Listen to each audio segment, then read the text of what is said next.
Bienvenue! Devant moi se trouve un Xiaomi 17T Pro et aujourd'hui je vais vous montrer comment importer des contacts depuis une carte SIM vers l'appareil.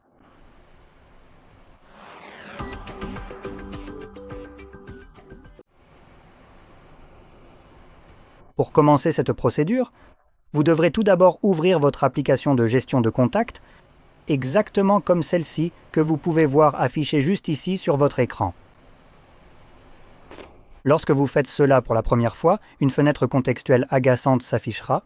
Autorisez Contact à vous envoyer des notifications. Ne le faites pas. Ça fait référence à l'application elle-même. Il n'y a aucune raison pour que l'application Contact doive vous notifier de quoi que ce soit. Donc je vais sélectionner Ne pas autoriser. Il m'indique aussi Ne perdez jamais vos contacts. Donc Google ici fait genre « Ouh, je suis un petit enfoiré louche. Je veux toutes tes données. S'il te plaît, donne-les-moi.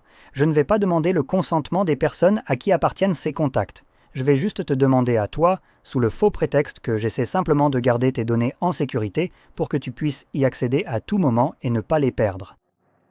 Reste à ta place, déchet. Ignorer. Bref, c'est juste ma façon de voir les choses.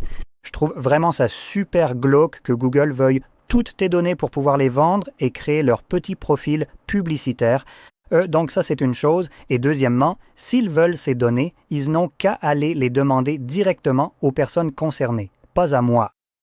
Je ne suis pas la personne à qui appartiennent ces données. Je ne devrais pas être celui ou celle à donner un quelconque consentement à ce sujet. Bien essayé, Google, d'essayer de contourner le consentement. En gros, tu devais être super pote avec Epstein. Ouais. L'île était sympa? Bref.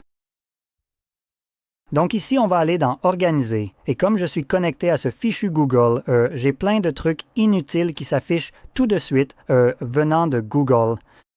Donc on va faire défiler tout en bas, là où on a les options pertinentes, comme gérer la carte SIM. Cliquez dessus et ça nous donne cette nouvelle façon agaçante et débile d'importer des contacts, que je déteste vraiment. Super.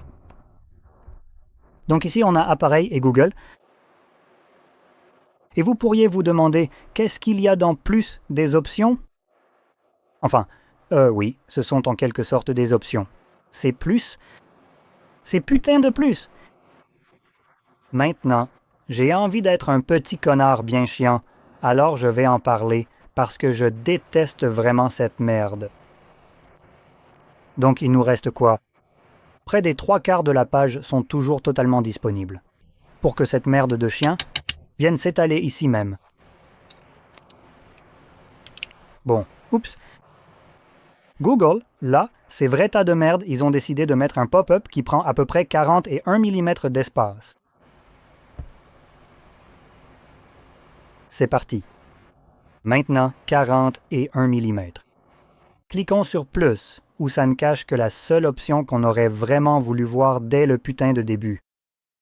Et cette merde prend maintenant la bagatelle de 44 mm. Félicitations. Donc vous avez littéralement dû mettre une option plus pour une extension de 3 mm. Vous dites aux femmes, j'ai plus dans le pantalon que ce à quoi tu t'attends, et c'est 3 mm, Google. D'accord. Bref. Ce truc abominable me fout vraiment en rogne, parce que comme je le disais tout à l'heure, c'est Google qui essaye de voler des données. Et non, c'est ce que je dis, et je ne dis pas ça, tu sais, Tu lui donnes ton consentement. Non, non, non, non, c'est du vol pur et simple. Quelqu'un pourrait importer mes contacts, alors que je n'ai jamais donné la permission, et je peux le dire tout de suite, Google. Je ne vous donne pas la permission d'avoir mes contacts. Et maintenant? Donc, en te donnant cette option ici, Google essaye de te manipuler parce que c'est essentiellement ce à quoi ça revient. C'est une tactique de manipulation parce que si tu cherches une option pour un appareil, tu vois, eh bien, c'est littéralement la première chose que tu verras. Appareil et Google. Maintenant, quand l'autre option, appareil uniquement, est cachée, tu vas te dire « Oh, appareil et Google, appareil, cool, je vais juste cliquer là-dessus et passer à autre chose, non ?»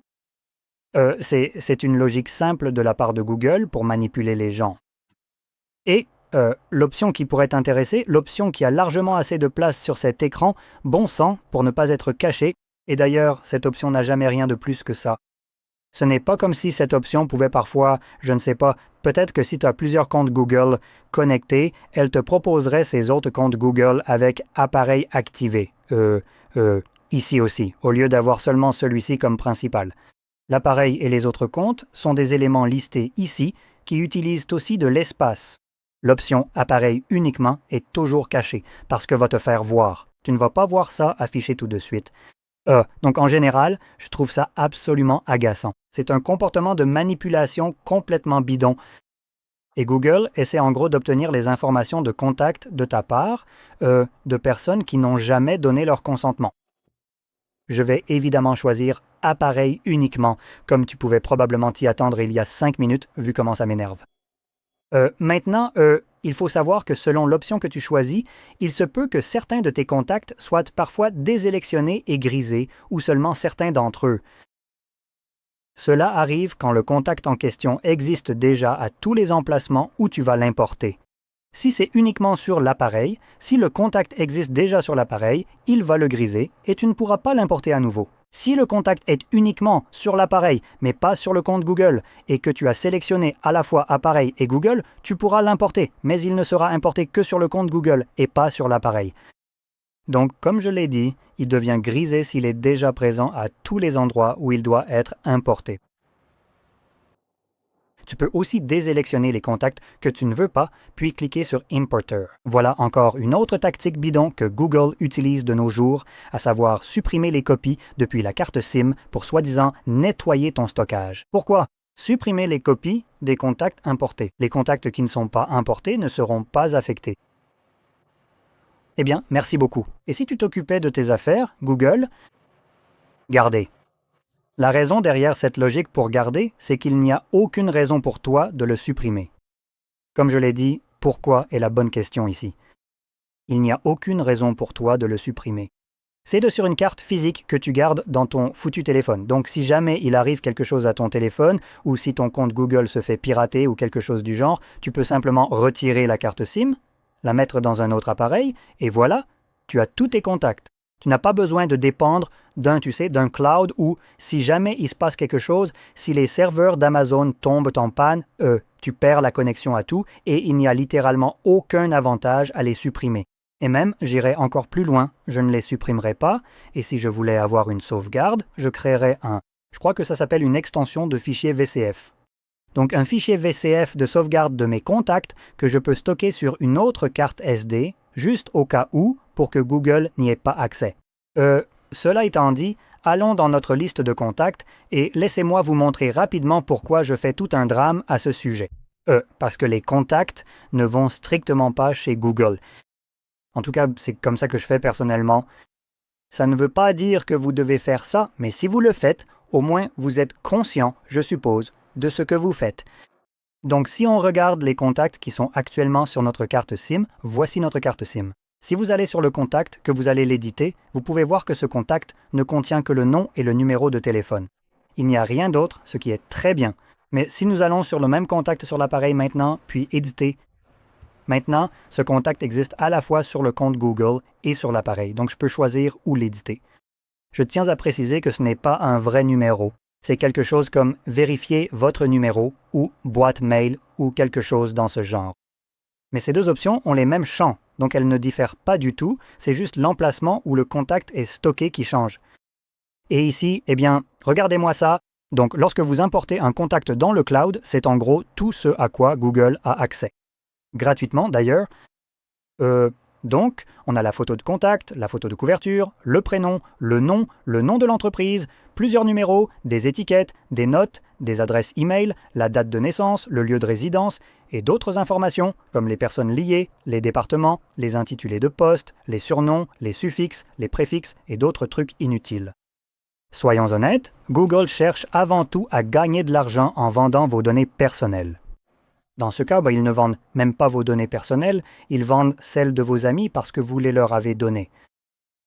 Et en plus de ça, vous ne touchez aucun revenu, alors que Google réalise constamment des bénéfices records. Donc tant que vous ne voyez pas de profit, il n'y a aucune raison de partager quelques données que ce soit. Faites-en votre propriété. Faites-les payer pour ça. Maintenant, pour les personnes qui dépendent des contacts stockés par Google parce qu'ils apparaîtront sur d'autres appareils, comme je l'ai mentionné précédemment, ce que vous pouvez faire, c'est créer un fichier de sauvegarde VCF à l'aide d'une application que vous pouvez simplement télécharger depuis le Play Store. Puis, tout simplement, vous le compressez, vous l'envoyez par email ou vous le transférez sur une carte SD ou une clé USB. Vous pouvez aussi l'envoyer par Bluetooth à d'autres appareils si vous le souhaitez. Puis, il suffit de cliquer dessus et, en gros, d'importer toutes les informations de contact ainsi que toutes les données contenues dans ces contacts, comme nous l'avons ici, avec tout ce qui est attribué ici.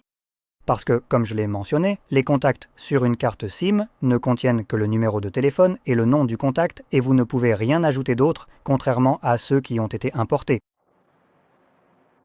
Bref, avec cette longue digression, j'espère que vous avez trouvé cette vidéo utile, amusante ou alors de façon sarcastique. Et si c'est le cas, n'oubliez pas de liker, de vous abonner et merci d'avoir regardé.